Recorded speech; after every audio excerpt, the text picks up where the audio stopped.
ओम जय जय जय नमोस्तु नमोस्तु नमोस्तु नमो अरिहंताणं नमो सिद्धाणं नमो आर्याणं नमो वैद्याणं नमो लोये सर्वसां मंगलं भगवान् वीरो मंगलं गौतमो मणि मंगलं कुन्दकुन्दाद्यो जयन्दर्मोऽस्तु मंगलं सर्वमङ्गलमाङ्गल्यं सर्वकल्याणकारिकं प्रधानं सर्वधर्माणां जयं जयतु शासनम् समय साराय स्वानुभूत्या चकास्ते चित्स्वभावाय भावाय सर्वभावान्तर्शिरे वन्दित्य सर्वसिद्धे धूमचलमणो अङ्गदिं पत्ते वोच्छामि समय पाहुड मुनिमो सुरकेवली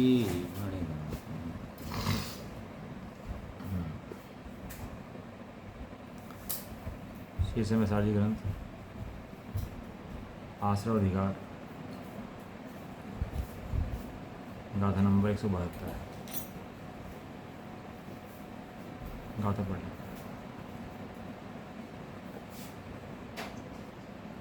धंसणाणि चरितं जं परिणमदजहण्डभावेन नाणीतेन दुबज्झति ओग्गलकम्मेण विहेण चारित्र्यदर्शन ज्ञान तीन जगन्य भाव जो परिणमे उससे ही ज्ञानी विविध पुद्गल कर्म से बंधात है। गाथा हो गया इसका, टीका हो गई थी। भावार्थ इसका चल रहा था अपना, भावार्थ चल रहा था इसका। अगर हाँ इसका आ गए थे, जो कलश है ना, कलश पा गए थे।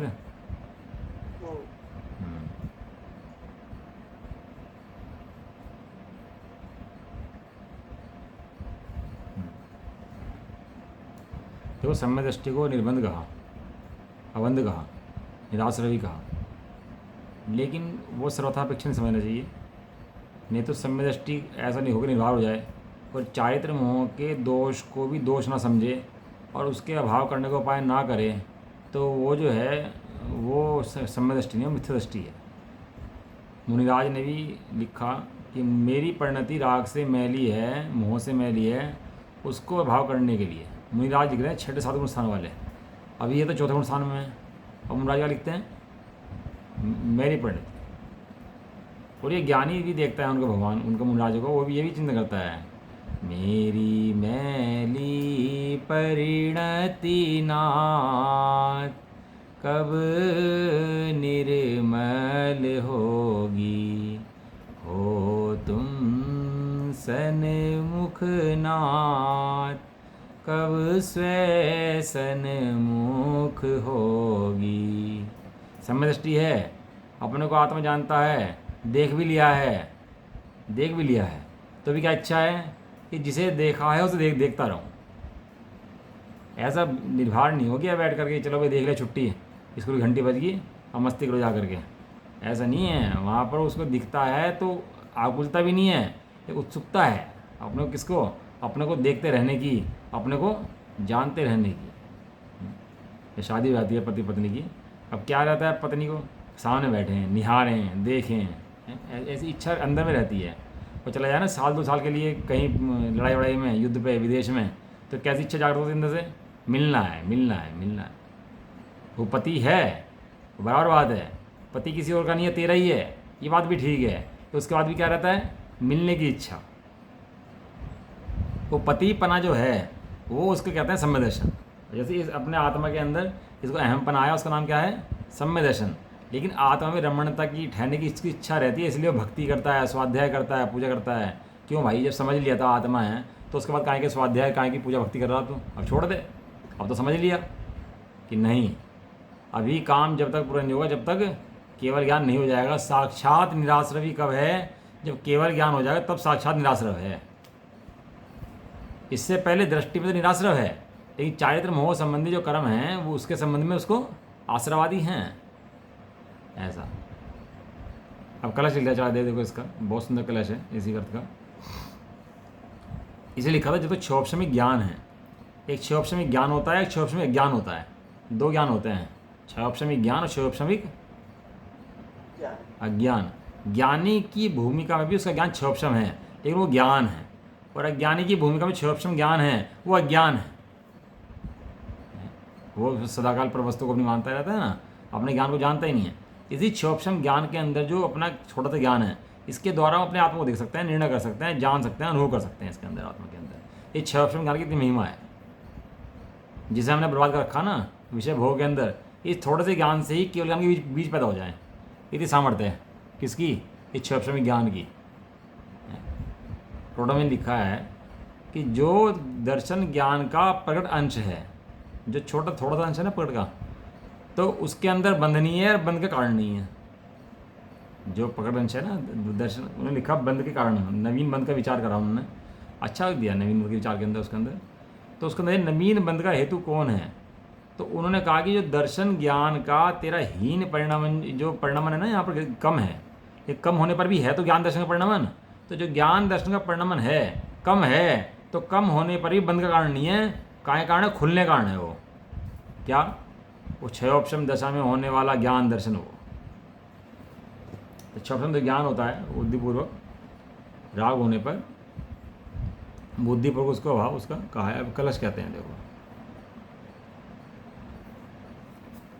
सन्न्यस्य निज बुद्धिपूर्व मनीषम रागम समग्रम स्वयं वारं वारं बुद्धिपूर्वमपितं जेतुं सशक्तिं स्पर्शन उच्छिन्दन् परिवृत्तिमेव सकलां ज्ञानस्य पूर्णो भवन् आत्मा नित्यनिराश्रवो भवति ज्ञानी यदा स्यात् तदा।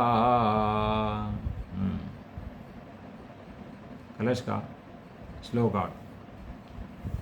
इस कलश के ऊपर राजमल जी ने 2 पेज टीका लिखी है इसकी, क्योंकि यहाँ मूल फंसा हुआ पेज है, यहाँ मेहनत बहुत करनी है।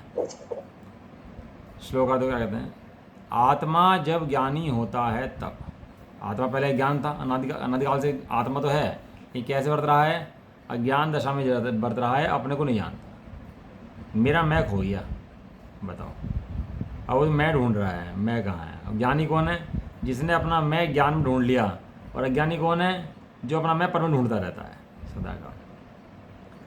आत्मा जब ज्ञानी हो जाता है तब स्वयं अपने समस्त बुद्धिपूर्वक राग को निरंतर छोड़ता हुआ, अर्थात ना करता हुआ, और जो अबुद्धिपूर्वक राग है उसे भी जीतने के लिए बारंबार ज्ञान अनुभूत स्वशक्ति को स्पर्श करता हुआ और समस्त प्रवृत्ति को पर परिणति को खाड़ता हुआ, ज्ञान के पूर्ण भाव रूप से होता हुआ वास्तव में सदा निराश्रव है, निराश्रव ही है। कितना बढ़िया है। जब आत्मा ज्ञानी हुआ तो एक तो बुद्धिपूर्वक राग है, एक अबुद्धिपूर्वक राग है। देखो 6ठे 7वें स्थान के अंदर जब मुनराज 10वें स्थान में जाते हैं तो वहाँ पर जो है नपुंस, उसका स्त्रीवेद पुरुषवेद नपुंसक वेद का उदय कहा। कौन से स्थान में कहा? 10वें स्थान में। ये स्वयं की प्रकृतियाँ हैं ना, जो कर्म की प्रकृतियाँ हैं, ये 10वें स्थान से चले जाते हैं। सूक्ष्म लोभ, लोभ मुनराजों को लोभ रहता है। फिर कैसा लोभ है वो? अबुद्धिपूर्वक लोभ रहता है। कैसे लोभ है? वो करना नियोग के अंदर बताया है कि वो कर्म को उदय होगा, इतना हल्का होगा, वो असर नहीं करेगा, लेकिन फिर भी होगा। इतना हल्का होगा, वो कुछ करने में समर्थ नहीं है, ये फिर भी वो उदय होगा उसका। इसलिए उनको बुद्धिपूर्वक तो है ही नहीं ज्ञानियों को, लेकिन जो अबुद्धिपूर्वक है उसको भी जीतने के लिए क्या करते हैं? बारंबार स्वभाव का स्पर्श करते हैं। स्वयं शक्ति को स्पर्श करता हुआ उस अबुद्धिपूर्वक को भी जीतने के लिए, जो बुद्धिपूर्वक था। अबुद्धिपूर्वक के 2 अर्थ होते हैं। एक तो अबुद्धिपूर्वक बिना रुचि के करा जाए, इच्छा से तो करा जाए लेकिन रुचि ना हो वहाँ पर। और एक दूसरा बुद्धिपूर्वक जो मुनराजों की श्रेणी उसमें होता है, वो उसमें ना रुचि है ना इच्छा है, उसमें कुछ भी नहीं है।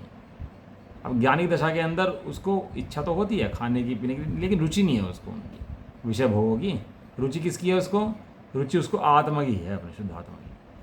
तो इसलिए उसको कहते हैं अबुद्धिपूर्वक। नंबर 1 अबुद्धिपूर्वक। नंबर दूसरा बुद्धिपूर्वक कि मुनराजों को तो अब शुद्धात्मा का अनुभव बढ़ता है, इतनी शुद्धात्मा की अनुभूति है, फिर भी थोड़ी बहुत कर्म प्रकृतियाँ उनके उदय में आती हैं, तो उदय में आती हैं तो वैसे उसका फर्क पड़ता है, तो उसको कहते हैं बुद्धिपूर्वक। समझ में आ गया? दोनों अर्थ बुद्धिपूर्वक बुद्धिपूर्वक के दोनों को जीतने की एक ही विधि है, भेद विज्ञान ज्ञानाभ्यास।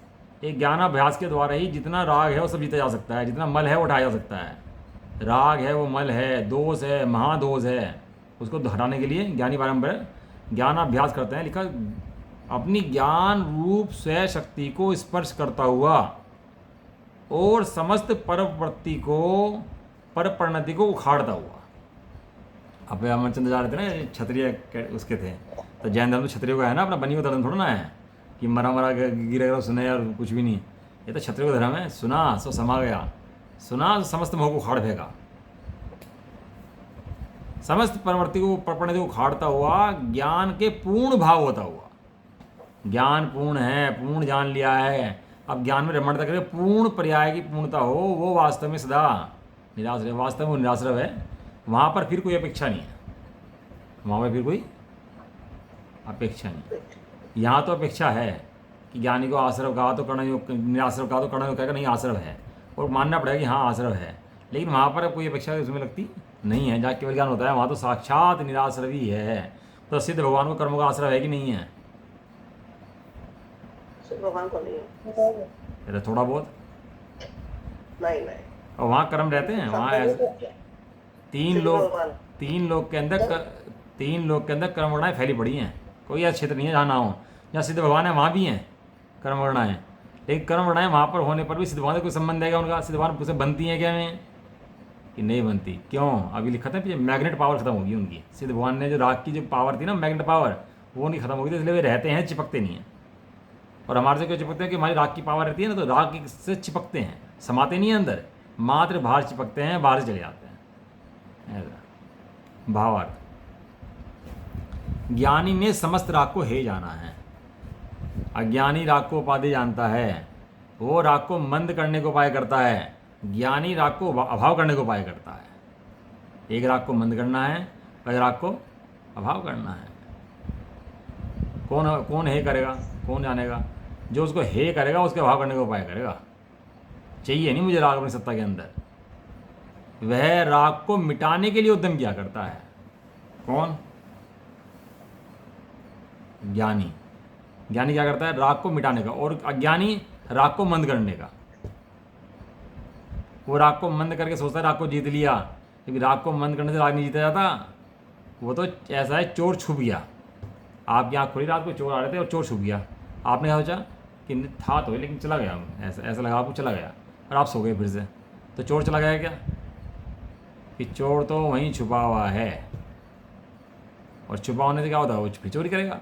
ऐसे ही वो राग को मंद करने का उद्यम करता है, लेकिन ज्ञानी राग को मिटाने के लिए उद्यम क्या करते हैं?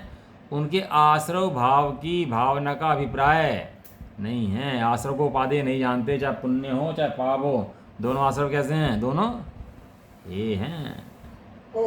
पुण्य की भी इच्छा करता है, अब पुत्रीन को तुम भले पुत्र कीने, हे भगवान तुम्हारे चरण पखारूं, दिन प्रतिदिन ऐसे ही करूं, ऐसी भावना भाता है, और भगवान की बुरी भक्ति में लीन हो जाता है, स्वाध्याय में लीन होता है, करता है, कराता है, तो भी उसके अंतरंग से, उसके अभिप्राय के अंदर उपादेयपना नहीं है। उपादेयपना उसका एक शुद्धात्मा के अंदर ही है। बस अभी मौका मिल जाए तो छोड़ करके चला जाए सारा कुछ, वो भगवान बन जाए। अभी मौका मिल जाए तो। अभी वो पढ़ रहा हो शंभु तो 24 भगवान की स्तुति पढ़ रहा हो हैं, 25 भगवान की स्तुति पढ़े, 8 भगवान की स्तुति पढ़ ले, 9 की पढ़ ले, 10 की पढ़ ले। अब 10 की स्तुति पढ़ते पढ़ते हो उसको उपयोग वहाँ टिका नहीं, और समा जाए, और समय केवल ज्ञान हो जाए, और आगे भक्ति रही जाए उसकी, बाकी भगवान की। तो भक्ति हुई कि नहीं हुई? बीच में भक्ति रह गई, वो भक्ति पूरी हुई कि नहीं हुई उसकी? कहना उसकी भक्ति भाई पूरी हो गई। तो भगवान बैठे सामने, समोषण में ही बैठा, और भगवान अब उपदेश दे रहे हैं। और ये उपदेश का लक्ष्य छोड़ा, आत्मा में समाया, केवल ज्ञान हुआ, सिद्ध बन गया। अब तो उपदेश सुना कि नहीं सुना इसने? उसने सुना उसी ने है जिसने लक्ष्य छोड़ दिया। जिसने उसका लक्ष्य पकड़ रखा उसने सुना ही नहीं है। दिव्य ध्वनि का उपदेश भी यही है कि तो लक्ष्य छोड़ दिव्य ध्वनि का भी, और कहाँ समा जाए। जो दिव्य ध्वनि का उपदेश का लक्ष्य है, वास्तविक लक्ष्य जो है, वहाँ उसको देख दो जाकर, और वही वास्तविक दिव्य ध्वनि का सुनना है। और जो वास्तव में दिव्य ध्वनि में जा रहा, और जिसका जो लक्ष्यभूत आत्मा उसको नहीं देखा, तो दिव्य ध्वनि सुनी ही नहीं है वास्तव में। दिव्य ध्वनि कहती है, भगवान कहते हैं तुम्हें लक्ष्य छोड़ दे, दिव्य ध्वनि कहते हैं मेरा लक्ष्य छोड़ दे। ये है वास्तविक बात है। देखो क्या कह रहे, परवृत्ति दो प्रकार की होती है, एक अश्रद्धान रूप और एक अस्थिरता रूप। दो प्रकार से परिणति पर की जाती है। एक तो श्रद्धानी पर का है, लेकिन श्रद्धान तो स्वयं का हो गया और स्थिरता स्वयं के अंदर नहीं है, तो पर में बार बार जाती है, तो उसका नाम अस्थिरता है। ज्ञानी ने अश्रद्धा रूप प्रवृत्ति को छोड़ दिया है और वह अस्थिरता रूप प्रवृत्ति को जीतने के लिए निशक्ति को बारंबार स्पर्श करता है, अर्थात परिणति को स्वरूप सन्मुख प्रति बारंबार उन्मुख किया करता है। इस प्रकार सकल प्रवृत्ति को खाड़ करके केवल ज्ञान प्रकट करता है। अब वो काल बहुत लग सकता है उसके अंदर, छागर सागर लग जाएं हैं, और जो सम्यक दृष्टि हो जाए तो उसकी प्रति क्षण शनै शनै शनै शनै प्रवृत्ति जो है अपने स्वभाव की तरफ चलती है। स्वभाव की तरफ कहाँ झुकता है वो? स्वभाव की तरफ। उसे कार्य कैसे होते हैं? स्वभाव की तरफ। क्यों? स्वभाव देख लिया है, राग को अहितकारी जान लिया है, स्वभाव को सुखकारी जान लिया है। भले स्वभाव में टिक नहीं पा रहा है तो भी उसका पुरुषार्थ कहाँ चलता है सारा सदाकाल? स्वभाव की तरफ। कषाय मंदी भी करता है ना, तो इसलिए कि स्वभाव में जल्दी चला जाऊँ। तीव्र कषायवान स्वभाव में जल्दी जा नहीं पाता, इसलिए कषाय को मंद करता है। लेकिन किसके लिए करता है? कषाय को मंद करने के लिए मंद नहीं करता। काय के लिए मंद करता है? स्वभाव में जाने के लिए मंद करता है। और ऐसा ज्ञान में समाता समाता समाता अंतर्मोड़ एक बार ज्ञान में समाता है, और समाता है तो केवल ज्ञान प्रकट हो जाता है, और कर्मों का सबका इनका भाव हो जाता है।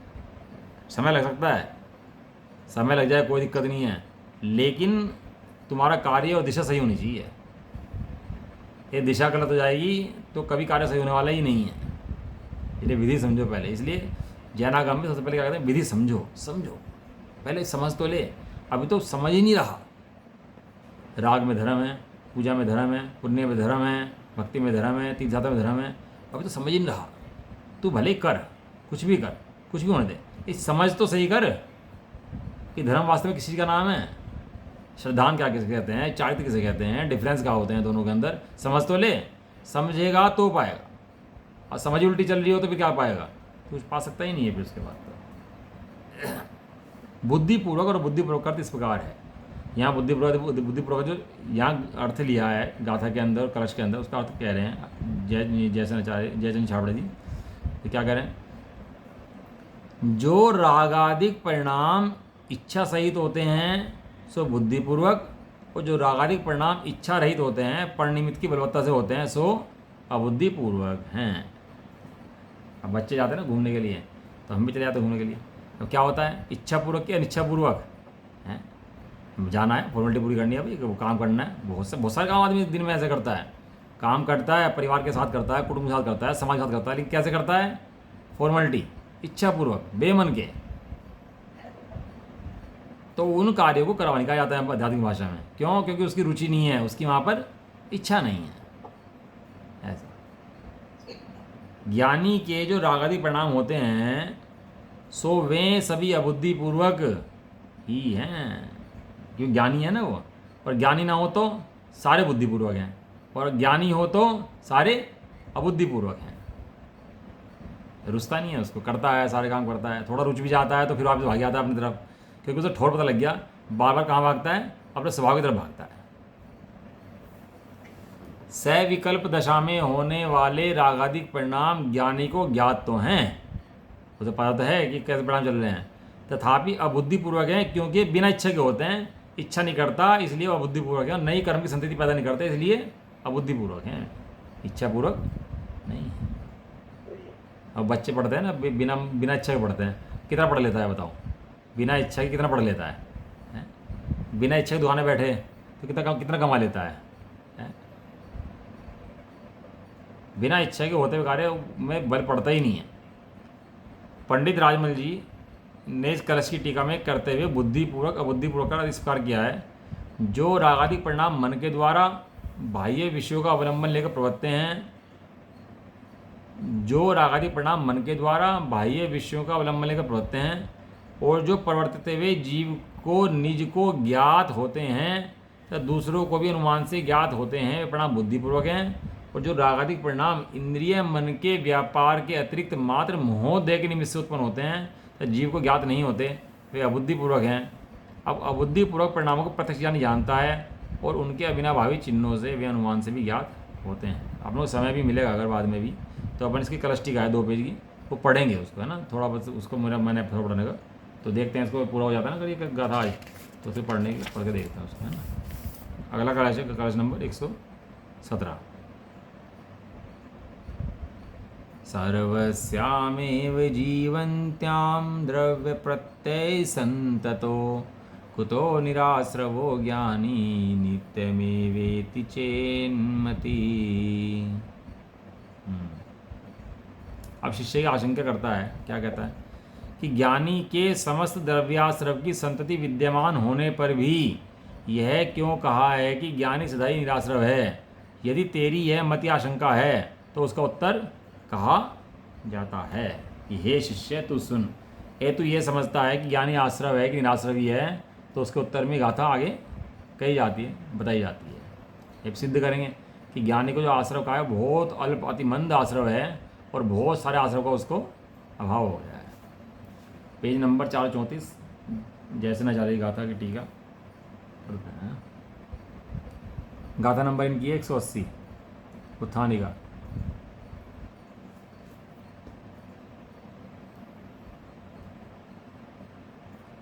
अब यथा क्या चारित्र के नीचे गुण स्थानों में अंतर्मूढ़ से अधिक काल तक निर्विकल्प समाधि में स्थिर नहीं रह सकता, ऐसा पहले कहा गया है।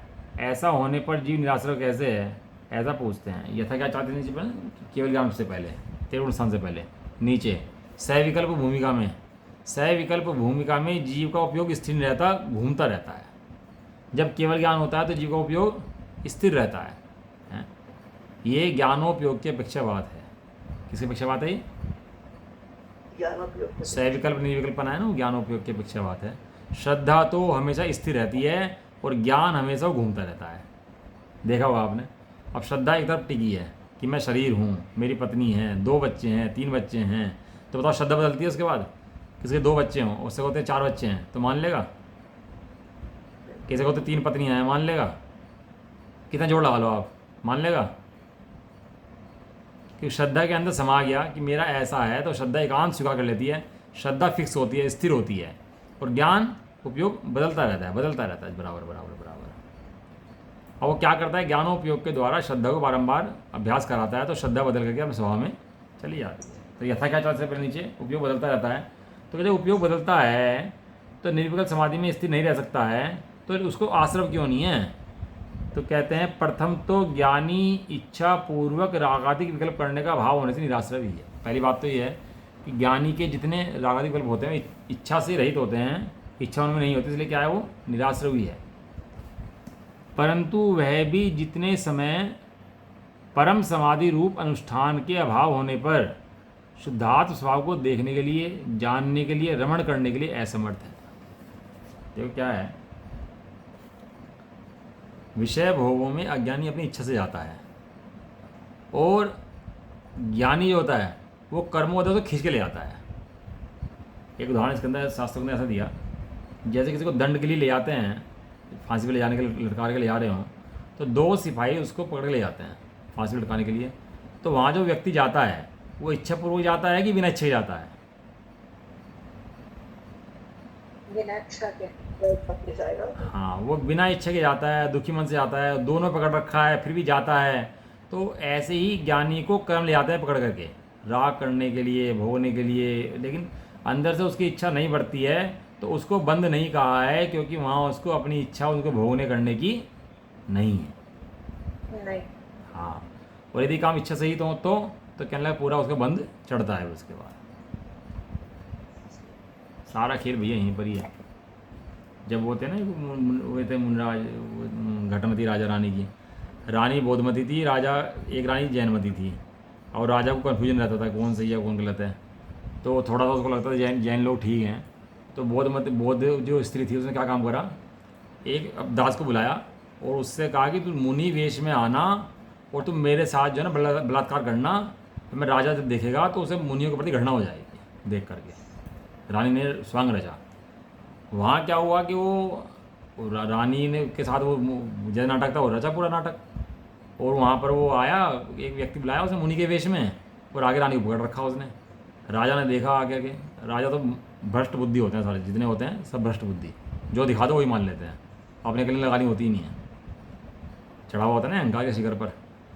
तो इसने देखा, कहने लगा भाई ये बलात्कार कर रहे हैं, तो उसने समझा मुनिराज जो हैं, इनके मुनि जो हैं खराब है, गलत है। तो राजा था, चलती बहुत थी, तो इतना गुस्सा आया, 700 मुनियों को संग आया हुआ था, घानी पेलने की मशीन लगवाई बड़ी बड़ी वहाँ पर, ये तो गन्ने की मशीन होती है ना, तो ऐसी गन्ने की मशीन लगवाई बड़ी बड़ी वहाँ पर, और बड़ी बड़ी मशीनों के अंदर मुनिराजों को उनमें लगाया, 700 मुनिराजों को घानी पेल दिया। 700 के 700 मुनिराज मार दिए उसने वहाँ पर घानी पेल करके। सारे मुनिराज खून खून हो गया, सब मुनिराज ने समाधि कर ली अपनी। रक्षाबंधन की कथा में 700 मुनिराज थे, उपसर्गदूत हो गया था उनका, कम से कम मुनिराजों का आहार तो हो गया था हैं। लेकिन यहाँ तो उससे भयानक घट रहा है, 700 के 700 मुनिराज घानी पेल के तो मार दिए। वापिस जा रहा था, 700 मुनिराजों को बलि चढ़ा करके, तो कई दशा हो जाती है हैं। कैसा घटना वहाँ रही होगी। अब 700 मुनिराज और कोई रक्षा करने वाला नहीं, और 700 मुनिराज घाने में कैसे पी होंगे। वो राजा का जी वापिस जा रहा था, और वापिस जाते जाते रास्ते में उसको विचार आया, कहने लगा तूने ठीक नहीं करा यार, ये काम जो है ये सही नहीं हुआ, अच्छा काम नहीं हुआ ये। ऐसे विचार से तो बड़ा खेद हुआ अंदर में, और खेद करता करता बहुत ग्लानि उसको हुई। क्या करके आया वो, 700 मुनिराजों का वध करके आया, और रास्ते में वापसी में क्या कर रहा, ग्लानि करता हुआ जा रहा है। उसकी ग्लानि के परिणाम से कर्मों की निर्जरा हुई, और बाद में वही जीव थोड़े समय संसार में भ्रमण करता हुआ गरुड़ का पक्षी बना, और गरुड़ के पक्षी के भाव में मुनिराज को देखा आहार करते हुए नीचे, रामचंद्र सीधे जी आहार करा रहे थे, और उनको देख करके समय दर्शन प्राप्त हो गया उसको। और समय दर्शन प्राप्त नहीं करा, उस गरुड़ के पक्षी ने, गिद्ध पक्षी ने वहाँ 5 गुण स्थान प्राप्त कर लिया वहीं, और 5 गुण स्थान करता करता अंतर्मुख हुआ, और अंतर्मुख के जैसे बाहर आने आता तो इससे पहले नीचे गिर पड़ा धरती पर। धरती पे जब गिरा तो मुनिराज ने कहा कि हे सीते, इसकी रक्षा तुम करना, ये पंचम गुण स्थानवती श्रावक है। क्या कहा सीता को, ये पंचम गुण स्थानवती श्रावक है। ये बिना इच्छा के काम होते हैं, लेकिन क्या है, जो जीव खेत तो करे अपने पापों का, कषायों का, राग का।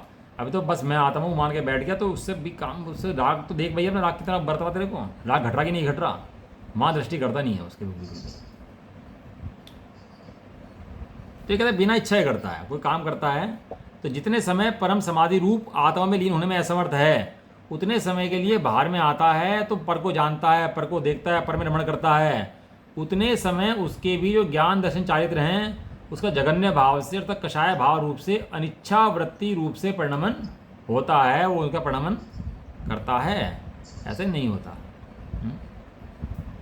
उस कारण से भेदज्ञानी अपने गुणस्थान अनुसार परंपरा मुक्ति के कारण स्वरूप तीर्थंकर नाम प्रकृति आदि पुद्गल रूप विभिन्न पुण्य कर्मों से बांधा जाता है।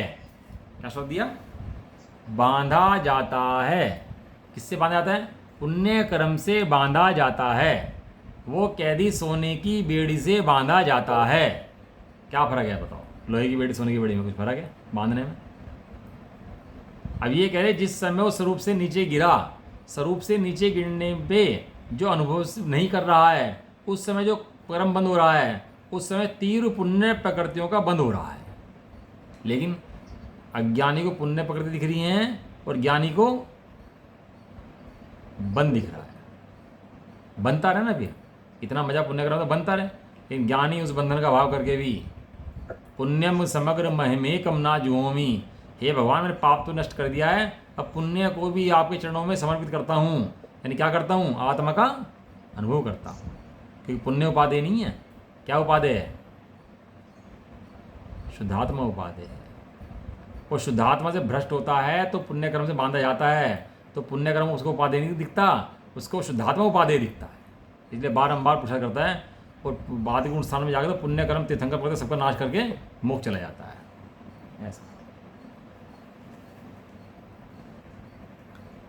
वो तीर्थंकर नाम प्रकृति, चक्रवर्ती, नारायण, प्रतिनारायण आदि पुण्य विविध कर्म से बांधा जाता है। जो नाम कर्म की प्रकृतियाँ हैं, तीर्थंकर नाम प्रकृति आदि बहुत पुण्य प्रकृति बनती हैं उसको। आप कह रहे हैं देखो, वो दे रहे थे अंदर एक आपको प्रेरणा, ऐसा जानकर ख्याति, पूजा, लाभ, भोग, आकांक्षा रूप निदान बंध आदि विभाव परिणाम के त्याग से।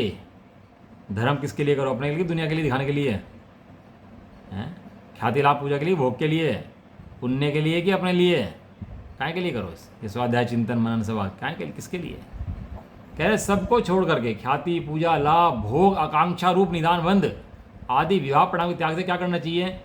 निर्विकल्प समाधि में स्थिर होकर तब तक शुद्धात्म स्वरूप को देखना चाहिए, जानना चाहिए और अनुभव करना चाहिए। जब तक उस शुद्धात्म में लीन नहीं होता तब तक उसको देखते रहना चाहिए, जानते रहना चाहिए, उसमें ही लीन होने का बारंबार प्रयास करना चाहिए। कब तक करना चाहिए? जब तक कि उसके शुद्धात्म स्वरूप के परिपूर्ण केवल ज्ञान रूप भाव दिखाई दें, जानने में आवे, अनुचरण में आवे, ऐसा भावार्थ है। ये कब तक करें काम हम? ये कब तक ध्यान करूं, कब तक भावना भाऊं? हैं कि जब तक केवल ज्ञान नहीं हो जाता तब तक। ज्ञानी जीव रुकता नहीं है अपने काम करे बिना, क्योंकि पता लगे काम करने का कितना है। देखो ज्ञानी को मोक्ष मार्ग का पूर्ण निर्णय होता है। क्या कहा? ज्ञानी को पूरे मोक्ष मार्ग का पूरा निर्णय रहता है ज्ञानी को, और वह जानता है कि मोक्ष मार्ग किसका नाम है, और केवल ज्ञान से पहले रुकता नहीं है बढ़ता रहता है, बढ़ता रहता है, शनि शनि ज्ञान स्वरूप की आराधना करता रहता है, कि जानता है मात्र एक ज्ञान स्वरूप की आराधना ही मोक्ष का मार्ग है। हाँ, गिर जाता है। इस प्रकार ज्ञानी के भावाश्रव नहीं होते हैं। ऐसे कथन की मुख्यता से 3 गाथाएं पूर्ण हुई। अभी 1 2 3 4 गाथाएं इकट्ठी आएंगी जो कल करेंगे, है ना। ये 4 गाथाएं हैं और टीका भी बड़ी है, इनकी कलश भी है इसके ऊपर, काफ़ी बड़ा है कलश भी है इसके ऊपर। जैसे अच्छा भी अच्छा बड़ा इसके अंदर है ना। 5-6 पेज के अंदर 3 गाथाएं हैं, 4 गाथाएं हैं, 1 2 3 4 गाथाएं, 173 से लेकर 176 की गाथाएं हैं, है ना। अभी इसके अंदर जो राजमल जी पांडे जी का जो इस कलश का भावार्थ है जो मैं कह रहा था, उसको पढ़ लेते हैं एक बार, है ना। 1 मिनट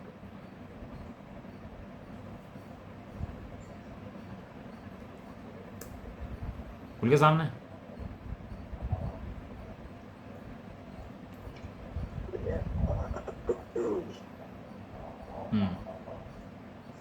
देखो पढ़ लेते हैं इसको, बस खाली समय भी कमी है, खाली पढ़ के ना इसको विचार कर लेना इसके बारे में। राजमल जी ने बहुत अच्छा लिखा इसके बारे में कि मित्र या बुद्धिपूर्वक राग जो है किसे कहते हैं। बहुत शक्तिवान बुद्धिपूर्वक राग के देखो, जैसे नचारे ने अलग अर्थ दिया, अमृतचंद देव ने एक अर्थ दिया, जयचंद छाड़ा ने एक अर्थ दिया, राजमल जी पांडे ने एक अर्थ दिया, और कुछ नचारे ने एक अर्थ दिया। किसको समझाने के लिए? बुद्धिपूर्वक अबुद्धिपूर्वक। अब आप लिखना है इसका नोट्स बनाना कि बुद्धिपूर्वक अबुद्धिपूर्वक के लिए 5 नाम है, 5 ने क्या क्या लिखा। कुंदन देव ने, अमृतचंद देव ने, जयचंद छावड़ा जी ने, जयसेन आचार्य ने और राजमल जी पांडे जी ने बुद्धिपूर्वक कितने। और आपकी समझ में जो और आते हों वे भी लिखना कि बुद्धिपूर्वक राग किसे कहते हैं जिससे बंद होता है, और अबुद्धिपूर्वक राग किसे कहते हैं जिससे बंद नहीं होता है। क्या डिफरेंस है दोनों के अंदर? इससे श्रद्धा निर्मल होता है। देखो आत्मा, आत्मा है ना जीव द्रव्य। कोई समझता हो आत्मा लगे जीव द्रव्य लगे, ऐसा नहीं है। तो स्पष्ट कह रहे आत्मा मैंने क्या होता है? जीव द्रव्य। जीव द्रव्य उसे आत्मा कहते हैं, आत्मा को ही जीव द्रव्य कहते हैं। जिस काल में अनंत काल के विभाव रूप मिथ्याद्रूप परिणाम था, सो निकट सामग्री पाकर सहज ही विभाव परिणाम छूट जाता है। स्वभाव सम्यक रूप परिणमता है। निकट सामग्री मैंने स्वाध्याय देशास्त्र गुरु समय सारथी शास्त्र पाया, उसने मिथ्या परिणाम को छोड़ा और सम्यक रूप से परिणाम करा। ऐसा कोई जीव होता है, ऐसा कोई जीव होता है। उस काल से लेकर पूरे आगामी काल में सर्वथा सर्वकाल सम्यदृष्टि जी निराश्रव होता है। कब से लेकर कब तक की? जब तक सम्यक दर्शन हुआ और जब तक मोक्ष प्राप्त करेगा, तब उस बीच के काल में वो क्या है? उसको क्या करें? निराश्रव है, आश्रव नहीं है। भावार्थ इस प्रकार है, कोई संदेह करेगा, कोई संदेह करेगा। कौन करेगा संदेह? कोई अज्ञानी संदेह करेगा, ज्ञानी तो जानता है। कोई संदेह करेगा कि सम्यदृष्टि आश्रव सहित है कि आश्रव रहित है। तो क्या लिखा? समाधान ऐसा है कि, क्या लिखा? क्या लिखा? समाधान ऐसा है कि आश्रव से रहित है। राजा जी कह रहे आश्रव उसको नहीं है। क्या करता हुआ निराश्रव है? क्या कर लिया उसने तो निराश्रव होता है? कह रहे अपने मन को आलंबन कर होता है जितना मोह राग द्वेष रूप अशुद्ध परिणाम, ऐसा जो परद्रव्य के साथ रंजित परिणाम जो असंख्यात लोकमात्र भेद रूप है उसे सम्यक्त की उत्पत्ति के काल से लेकर आगामी सर्वकाल में सहज छोड़ता हुआ, जो मोह आदेश मन में उत्पन्न उसके हो रहे थे, परिणाम उत्पन्न होते, तो सबको छोड़ता हुआ वो ज्ञानी हो जाता है। भावार्थ इस प्रकार है, नाना प्रकार के कर्म के उदय में नाना प्रकार की संसार शरीर भोग सामग्री होती है। संसार शरीर भोग की सामग्री किसमें होती है? नाना प्रकार के कर्म के उदय में होती है। इस कर्म के उदय में प्राप्त सामग्री, इस समस्त सामग्री को भोगता हुआ मैं देव हूँ, मैं मनुष्य हूँ, मैं सुखी हूँ, मैं दुखी हूँ इत्यादि रूप से रंजायमान नहीं होता। जानता है, क्या जानता है? मैं चेतना मात्र शुद्ध स्वरूप हूँ और यह समस्त कर्म की रचना है। ऐसे अनुभवते हुए मन का व्यापार रूप राग मिट जाता है। जो मन में अज्ञान जनित राग था वो मिट जाता है। अब व्यापार तो करता है थोड़ा ना, पैसे छोड़ देता सबके ऊपर, जाओ पैसे रख लो भैया, तुम्हें कोई दिक्कत नहीं है। लेकिन ऐसा करते हुए जो उसका ज्ञान जनित राग था कि मेरे करने से होता है, मेरे करने जाता है, वो उसको ज्ञान जनित राग का खत्म हो जाता है उसको। अब अबुद्धिपूर्वक का अर्थ दे रहे इसका, बुद्धिपूर्वक का, मन के अवलंबन के बिना मोह कर्म के उदय रूप निमित्त कारण के परिणमे हैं अशुद्धता रूप जीव के प्रदेश। मन के अवलंबन के बिना और चारित्र मोह के उदय में परिणमे हैं निमित्त कारण उसमें अशुद्धता जीव के प्रदेश, उसको भी जीतने के लिए अखंडित धारा प्रवाह शुद्ध चैतन्य वस्तु उसको स्वानुभव प्रत्यक्ष रूप से आस्वाद करता है, आस्वादता हुआ। और उसका जो राग है, जो अशुद्धता के प्रदेश हैं, उनको भी क्या करता है? शुद्धता के आशय से उनको भी दूर करता है अशुद्धता के प्रदेश। भावार्थ इस प्रकार है, मिथ्यात राग द्वेष रूप हैं जो जीव के अशुद्ध चेतना विभाग, वे दो प्रकार के हैं। जो मिथ्यात राग द्वेष परिणाम जीव का शुद्ध परिणाम है, ये दो प्रकार के हैं। एक बुद्धिपूर्वक राग द्वेष हैं, एक अबुद्धिपूर्वक राग द्वेष हैं। एक परिणाम बुद्धिपूर्वक है, दूसरे परिणाम अबुद्धिपूर्वक है। विवरण बुद्धिपूर्वक कहने पर, यह पढ़ा रहा हूँ आपको, बाद में आप अच्छे थोड़ा आराम से पढ़ लेना इसको बैठ कर ना, बहुत खुलासा है इसका, बहुत मर्म है इसका। विवरण बुद्धिपूर्वक कहने पर जो सब परिणाम मन के द्वारा प्रवर्तते हैं, बाह्य विषय का आधार से प्रवर्तते हैं, प्रवर्तते हुए वह जीव आप भी जानता है कि मेरा परिणाम इस रूप है, तथा अन्य जीव भी अनुमान करके जानते हैं जो इस जीव के ऐसे परिणाम हैं, ऐसा परिणाम बुद्धिपूर्वक कहा जाता है। सो ऐसे परिणाम को समष्टि मेट सकता है, क्योंकि परिणाम जीव की जानकारी में है। ये शब्द इसके अंदर अच्छा आया, जानकारी में है। कैसा दिया? जानकारी में है। जब ज्ञान के अंदर दोष आ जाता है तो दोष टिक नहीं सकता ज्ञान के अंदर। अभी आप जा रहे हो कहीं, आप यहाँ काला दाग लगा हो गई, बाहर जा रहे हो, आपको नहीं पता काला दाग लगा हुआ है, और पता लग जाए काला दाग लगा हुआ है, तो अब रह पाएगा काला दाग? वो थोड़े समय तो हो सकता है, थोड़े समय हो सकता है कि अभी जाएगा, साफ करेगा उसको, कि मन में क्या आ गया, इसको हटाना है, चाहे कुछ भी हो जाओ। क्यों? जानकारी में आ गया है। कोई कपड़ा गंदा हो, कोई मुंह गंदा हो, कोई निशान लगा हो, कुछ भी हो अपने साथ घटना घटे, हम जा रहे हैं कुछ हैं, बाल खराब हों, बाल बिहार चले जाएँ, तो क्या होता है, समय दृष्टि जीव को उस जानकारी में है, और जानकारी में ही नहीं है, उसको मिटाने के लिए जानकारी में है। इसको कहते हैं अबुद्धिपूर्वक। परिणाम मेटता है। अबुद्धिपूर्वक कहने पर, परिणाम कहने पर पांच इंद्रिय मन के व्यापार के बिना ही मोह कर्म के उदय निमित्त कर मोह राग द्वेष रूप अशुद्ध विभाव परिणाम आप स्वयं जीव द्रव्य असंख्यात प्रदेश में परिणमता है। सो ऐसा परिणाम जीव की जानकारी में नहीं है और जीव के सहारा का भी नहीं है। इन्होंने बुद्धिपूर्वक थोड़ा अर्थ बदल दिया है यहाँ पर, आप थोड़ा विचार करके लिख लेना इसके डिफरेंस दोनों क्या है।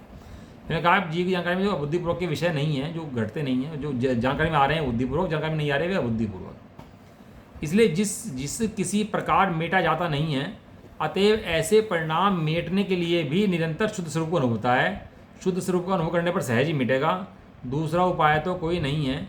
इसलिए एक शुद्ध स्वरूप का अनुभव उपाय है, और क्या करता हूँ निराशा होती है। एकमात्र क्या उपाय दिया? शुद्ध स्वरूप का अनुभव ही बुद्धिपूर्वक हो चाहे बुद्धिपूर्वक हो, दोनों मेटने का उपाय शुद्ध स्वरूप की भावना नहीं है। इसलिए क्या है, वो निराश्रय है कि उसे मेटना चाहता है, मेटता रहता है। और क्या करता है, निराश्रय होता है। अवश्य ही जितनी गेय वस्तु है उसमें रंजकपना ऐसी परिणाम क्रिया जो जितनी अशुभ रूप अशुभ उसको मूल से उखाड़ता हुआ समदृष्टि निराश्रव होता है। इसमें दो, एक तो दृष्टांत दिया कि राग जो है जानकारी में हो उसकी, तो जानकारी वाले राग को कैसे मेटता है, ज्ञान स्वरूप के आधार से उसको मेटता है। दूसरा बुद्धिपूर्वक अबुद्धिपूर्वक ऐसा दिया कि उसको जितनी गेय वस्तु हैं, 6 द्रव्य में विश्व गेय है, उसके अंदर रंजकपना नहीं है, उसको रंजायमान नहीं है। वो जितने बाह्य वस्तु हैं वो जानता है कि मैं चेतन तन वस्तु न्यारी स्वयं चराचर झलकी सारी, ये गेय वस्तु हैं। वो जानता तो है लेकिन राग द्वेष नहीं करता है, तो इसलिए वो क्या है, निराश्रवी है। भावार्थ इस प्रकार है, गेय गायक संबंध 2 प्रकार का है। गेय गायक संबंध 2 प्रकार। एक तो जानन मात्रपना है, राग द्वेष रूप नहीं है। जैसे यथा केवली सकल गेय वस्तु को देखते जानते हैं परंतु किसी वस्तु में राग द्वेष नहीं करते, गेय ज्ञान के संबंध है ना वहाँ पर, उसका नाम शुद्ध ज्ञान चेतना कहा जाता है। सो समय दृष्टि जीव के शुद्ध ज्ञान चेतना जानपना है, इसलिए मोक्ष का कारण है, बंध का कारण नहीं है। दूसरा जानपना ऐसा है जो कितनी ही विषय रूप वस्तु का जानपना भी है और मोह कर्म के उदय का निमित्त पाकर इष्ट में राग करता है, भोग के अभिलाषा करता है, अनिष्ट में द्वेष करता है, अरुचि करता है। सो ऐसे राग द्वेष के साथ मिला हुआ जो उसका ज्ञान, उसका नाम अशुद्ध चेतना लक्षण कर्म चेतना कर्म फल चेतना कहा जाता है, इसलिए बंध का कारण है। विचार करना इस बारे में बहुत बैठ करके, अब तो ज़्यादा नहीं खुलासा कर सकते, ये चिंतन में बहुत विषय खुल जाता है बाद में इसका। ऐसा परिणाम समय दृष्टि के नहीं है, क्योंकि मिथ्यात रूप परिणाम गया, ऐसा होने से परिणामन नहीं होता है। ऐसा अशुद्ध ज्ञान चेतना रूप परिणाम मिथ्या दृष्टि के होता है। क्या करता हुआ निराश्रवी हो जाता है, पूर्ण ज्ञान रूप होता हुआ निराश्रव हो जाता है। भावार्थ इस प्रकार है, ज्ञान का खंडितपना यह है कि राग द्वेष से मिला हुआ है, राग द्वेष गए सो ज्ञान का पूर्णपना कहा जाता है। ऐसा होता हुआ समदृष्टि जीव निराश्रव है। अब इसके अंदर भी जो आश्रव है, निराश्रव है, बुद्धिपूर्वक है, अबुद्धिपूर्वक है, ज्ञानी है, अज्ञानी है, इसके बहुत खुलासे करें। इसके अंदर भी लिखना, बाइफिकेशन करना और ग्रुप पे ही भेजना, तो हम भी देख लेंगे कितना पढ़ा, कितना समझा आप लोगों ने, है ना। तो वर्क करना, होमवर्क करना इसके ऊपर। चलो, निज निधि निज में बताई,